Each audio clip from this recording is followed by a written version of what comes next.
Avatar: The Last Airbender gave us action, romance, and a song that can activate millennials like a sleeper agent. Secret Tunnel!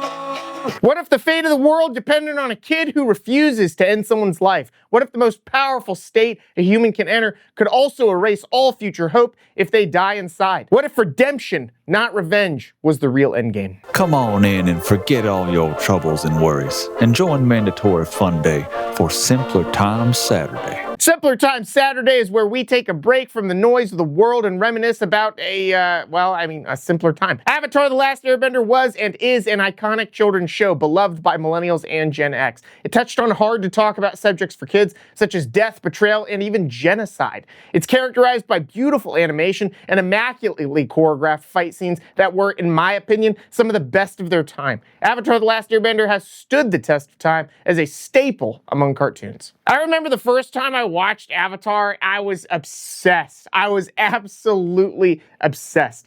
I really want you guys to comment your favorite moments or memories from the show, please. Because there are so many. They're from the cabbage guy to funny moments with Uncle Iroh. There are so many to choose from. You can't even get me started. We got to get into the video. Let's go. I'll be reading my favorite comments from some of my other videos at the end of this one, so stick around for that. The first video we did in Simpler Times Saturday was a video on Zoids, and I could not believe how fun it was to make that video. So we're gonna keep doing these. Let me know what you want me to cover. I'll do cartoons, video games, really anything from millennial or Gen X childhood. I want to get right into it. So, what is the Avatar? Well, the Avatar is the human bridge between the physical and spirit worlds in the Avatar universe. It is one soul reincarnated endlessly and tasked with maintaining the balance of the world. Only they can master all four elements, water, earth, fire, and air, as a bender because they carry the experience of their past lives. The Avatar exists because in ancient times, humans needed a counterweight to spiritual and human imbalance. The first Avatar, Wan, bonded with Rava, the spirit of light and peace. This is foundational lore later explored in the Legend of Korra, which is the second in the series of shows. The Avatar is designed for balance. It's not to win for one nation or another, it's to keep one from dominating any other. Once the Avatar achieves a level of spiritual mastery, they can enter something called the Avatar state, and this channels the skill and raw power of every single past Avatar at once. It's a survival instinct and a last resort. In the original series, it's stated plainly, if an Avatar is killed in the Avatar state, the Avatar will cease to exist. No more reincarnation. That's why Aang avoids reckless triggers of this state. And this was one of the critical things that I think made this show different than really any other, okay? If the Avatar dies in the Avatar state, that is it. And you very much felt the weight of that while you were watching the show. How did early benders learn how to manipulate the elements? Well, water benders learned from the moon and the push and pull of tides. To bend earth, people learned from badgermoles, which were the original earthbenders. Early firebenders learned from dragons, true fire as life energy, not rage. And then the sky bison are what taught early airbenders how to manipulate their element. The ancient lion turtles could bestow or remove bending, and this is key to how the series ends and what Aang actually does to prevent the basically end of the world. There are advanced techniques for many of the bending elements, such as lightning generation and redirection. This is an advanced firebending technique. There's metal bending, which is an advanced earthbending technique. It was invented by Toph Beifong by sensing impurities and bending the tiny bits of earth within metal. And then there was the morally fraught bloodbending, which was an advanced water bending technique. That is where you manipulate the water in the body. It was an absolutely devastating technique for those who knew how to use it. Energy bending is something we only saw in the lion turtles and the avatars. This is the bending of life energy itself, and it can remove or restore bending. Which bending element would you want to have, and tell me why? What's the most interesting to you? Something that's not addressed ever in the show is that waterbenders and earthbenders are at an inherent disadvantage because they have to have those physical elements nearby, whereas airbenders and firebenders can just do it anytime. And I always thought that was interesting. The video is not yet over, but I want to tell you about the mandatoryfunday.com. That's where we've got merchandise. We've got hats, shirts, coffee mugs, water bottles, everything you could think of. The only thing we're not selling in there is the approval of Zuko's father. In addition to that, we've got a membership section. where you can get 20% off if you become a member of the website and access to exclusive content. Let's get back to the video. Let's talk about the main cast of Avatar. Aang is an air nomad, and he is the original Avatar that we meet. He's a joyful monk who ran from destiny and woke up a century later in a world at war. He got really upset and he ran off out of the monastery,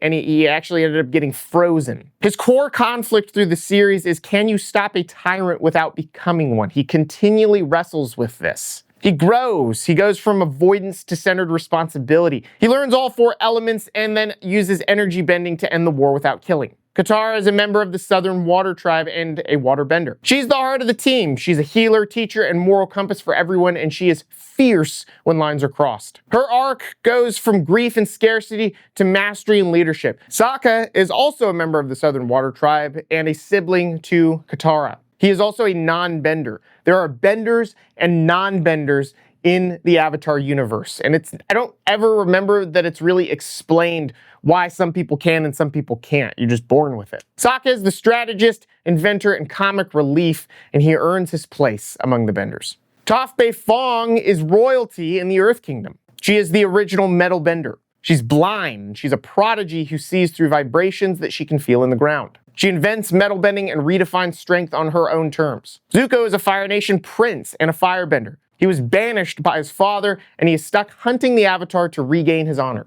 This is almost inarguably the character with one of the greatest redemption arcs on TV, I truly believe. He chooses his own moral compass, he rejects his abuser, and he joins Team Avatar eventually, and then teaches Aang firebending. Uncle Iroh is probably one of the most beloved characters in fiction. He's a retired general in the Fire Nation, and you learn throughout the show that he is absolutely fierce, probably one of the most powerful benders to ever exist. They called him the Dragon of the West. He's also a tea lover and secret philosopher. Azula is also Fire Nation royalty. She's a prodigy and perfectionist who was weaponized by her father. Control is her religion. When fear stops working, she unravels, and it's one of the show's most haunting portrayals of a child shaped into a weapon. Honorable mention goes to Sokka's boomerang. Remember that thing?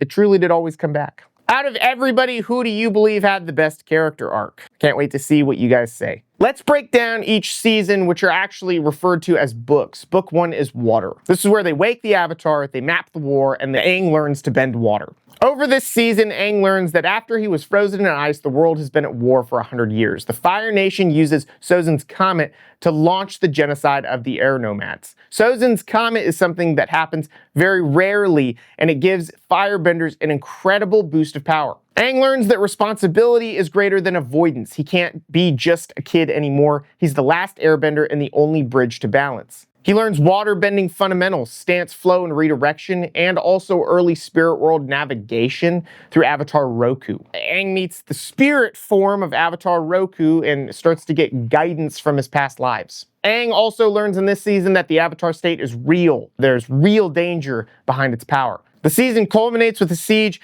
of the Northern Water Tribe. Zhao kills the moon spirit, Princess Yue becomes the new moon, Aang fuses with the ocean spirit to save the tribe, and then he kind of just wrecks everybody. Some of the adult themes in this season were genocide and cultural erasure. Aang is literally the last of his people, and artifacts are all that remain. Sacrifice is another adult theme that we see. Yue's death is a child-friendly frame on mortality, legacy, and duty. Getting into book 2, which is the Earth book, Aang masters Earth, faces corruption, and he has to find himself. This is where Aang learns earthbending is about rootedness and refusal to yield. Toph breaks his gentle habits and teaches him to stand strong. Aang also learns that things aren't just black and white. It's not fire bad and others good. The Earth Kingdom hides rot itself in the form of the Dai Li, which are like a secret police. We go deeper into Zuko in this season, where we explore colonialism and personal moral agency outside of Iroh's shadow. And the episode that traumatized an entire generation was the desert. It shows panic, helplessness, and Aang's rage when Appa is stolen. We learn that Ba Sing Se in Earth Kingdom City, a massive Earth Kingdom city, runs on propaganda. The famous phrase, "there's no war in Ba Sing Se," is stated over and over. There's no war in Ba Sing Se. The Dai Li control truth itself. One of the saddest moments on TV was in the Tales of Ba Sing Se episode, where you see Iroh's remembrance of his son, Lu Ten. An incredibly sad song associated with that. Some of the prominent adult themes in this season were propaganda and censorship, truth is manipulated to preserve power, grief and mental health, Iroh's open mourning, Aang's rage. Some of Aang's tangible accomplishments in this season are that he masters earthbending basics all the way to advanced techniques even. He masters the stance, seismic sense via Toph's methoding, and timing. In Book 3, Fire, Aang learns firebending. Well, he kind of redefines it. It's life, energy, and breath, not rage. Fear of power can be as dangerous as the abuse of it. Can a pacifist end war? The show forces a real answer, not a dodge. Energy bending from a lion turtle provides the third path Aang was looking for when all other options look like moral failure. We also see terrible attempts by Azula to flirt. It's very uncomfortable. There is a major turning point in this part of the series, though. Zuko defects, he confronts Ozai, rejects the cycle of abuse, and offers to teach Aang firebending. The finale was in 4 parts, Sozin's Comet. During this, the White Lotus liberates Ba Sing Se and mentors return with purpose. Zuko and Azula face off in an Agni Kai, which is a formal Fire Nation duel. The fight scene here, the animation, the art is absolutely beautiful, and it literally gives me chills to think about it. I remember the first time I watched it. You saw Azula truly break down in the most psychotic way possible, and you saw Zuko kind of come into himself. You saw 2 children who had the same childhood, but you saw one break from it and one rise from it. The lion turtle teaches Aang energy bending, and Aang defeats Ozai without killing, removing his bending and ending a century of war. Some of the adult themes are the cycles of abuse. Azula's collapse shows what fear-based parenting breeds, and Zuko faces generational harm without repeating it. War ethics, believe it or not, is another theme touched on. Kid soldiers, failed offensives, occupied schooling, justice and mercy are showcased. The show argues mercy is not weakness, it's disciplined power. And then identity and choice. You are not your nation's sins. Redemption is earned in public, not felt in private. The series resolves its biggest open loop. Can a pacifist end a war? And it does so with a solution only this mythology can deliver. Aang removes the Fire Lord's ability to bend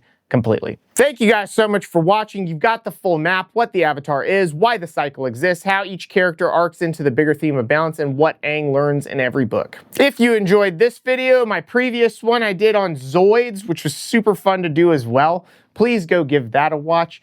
And let me know in the comments what you want me to cover. I will absolutely continue to cover anything you guys want. This was so much fun, and again, thank you for watching. Let's get into some comments. Black Templar 7509 says, thank you for this. I needed this after the last week. Brings back good, fun memories. And that is exactly what we're trying to do with Simpler Time Saturday, truly. And I really appreciate you saying that, brother. Creeper2K4 says, I can't believe how stoked I am to learn about Zoids. You have the best content on the web, Austin. That means a lot, man. Thank you so much. And I can tell, obviously, you wrote this before you even watched the video, and that means so much. Longer comments like this, too, they're really, really good. They signal to the platforms, usually, that somebody is really invested in the content. So thank you.